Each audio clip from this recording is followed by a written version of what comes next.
Hello and welcome to your art homework video. Today you're going to need to do some scrabbling around in the recycling bin because we are going to be using cardboard as well as, with an adult's permission of course, some scissors, some glue and some brightly coloured paint. Now the key is brightly coloured, colours that pop, because that was the colour choice of American artist and teacher Elizabeth Murray. Murray is known for her striking and crazily shaped canvases. Canvases that are almost like cartoonish in shape, in that they want to swoosh and zoom off the walls. That's why Elizabeth Murray's artworks are often described as painting objects or sculptures, because there's that element of 3D-ness about them, as we'll see here. Murray was born in 1940 in Chicago in the United States. She graduated from the School of the Art Institute of Chicago in 1962. And when she was a student studying there, she was influenced by very wide-ranging painters, from the French artist Paul Cézanne to Americans Robert Rauschenberg and Jasper Johns. Excitingly, a few years later, Murray moved to New York, where she first exhibited at the Whitney Museum, like this painting here called Children Meeting. From then on, during her 40-year career, she made many surreal artworks, but her paintings are far from being purely abstract. Can you remember what that means? Yes, when artworks don't represent reality. Yes, Murray didn't like to stick to one style. She mixed Cubism, which you might know Picasso was famously associated with, and surrealism and pop art, while also borrowing ideas from the comic books that she religiously read and drew as a child in Chicago growing up, as well as the graffiti she saw plastered across the walls of 1970s and 80s New York. What was it about comic books that so appealed to her? Well, she liked the symbols they used, like speech bubbles and big bold letters, but she also took inspiration from the stuff of her life as an artist, a wife, and a mum. She had 3 children. Coffee cups are a popular theme, for example. Can you guess why? Do you think she drank a lot of coffee as a mum? So also are cartoonish shapes suggesting bodies. Let's look at this artwork, Maybe True. It's as if the splurge of egg yolk yellow and the black tadpole shapes are forcing themselves beyond the painting's traditional rectangular window, bursting it open. Now, Murray died in 2007, but the experimentation that she inspired during her 4-decade career is so long-lasting.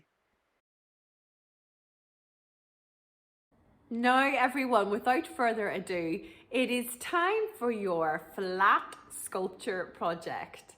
You're going to be making a 2D piece of sculpture using the materials that I talked about earlier on. So you need to go and get your cardboard, your scissors, your glue, get your paints ready and your paintbrush.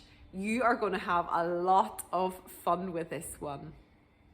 Now, your first step is to cut cardboard into different crazy interesting shapes. It might be that they're inspired by cartoons, call-outs, banners, stars, or just shapes that you enjoy. Also, I am using a recycle box here used to store paper in the staff room for the photocopier. There you go. And on it there's this interesting little arrow shape, which I thought actually I'm going to keep that and use it as part of my artwork today. So cutting those out carefully, as I say, ask an adult for assistance with this. Don't go raiding the cupboard for scissors before you've asked for permission. My scissors are big art scissors here, but obviously a small pair do just the same job. You can have them drawn on, as I've done here, or you can just sort of cut freely from your cardboard.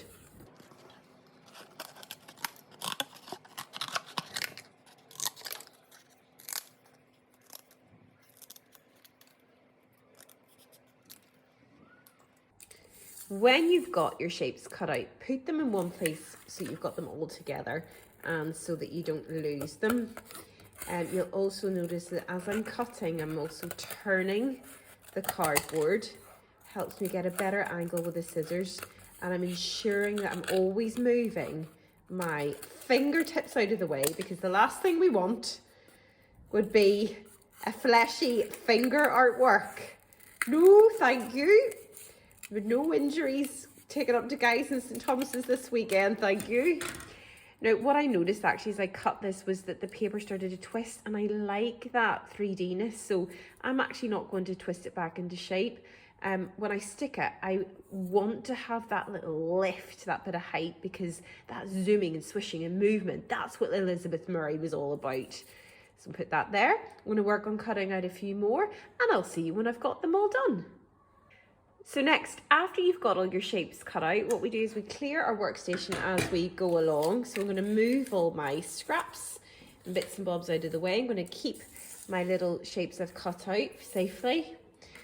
And here is one I made earlier to show you. What I've done is I have glued all my cut cardboard shapes that I did earlier onto this cardboard base. Slightly bigger than the size of a cereal box. You can totally decide on the shape. It's up to you what you get your hands on.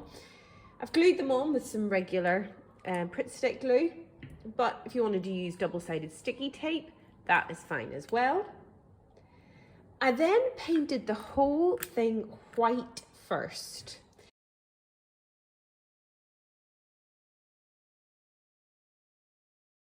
And to save time, I've used a big brush, a big bristled brush, because it covers a wider surface area.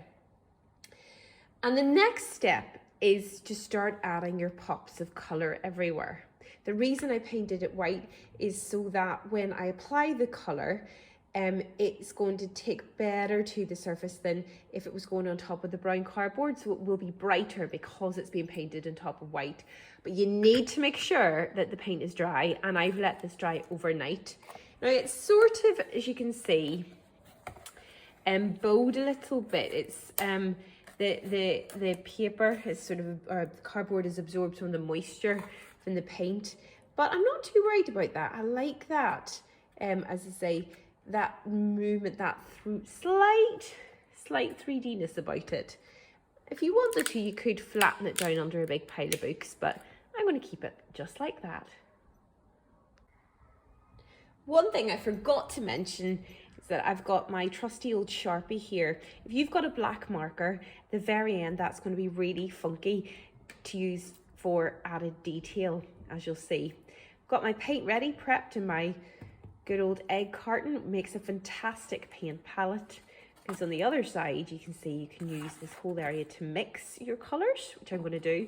Got my water pot and my tissue for dabbing off excess water.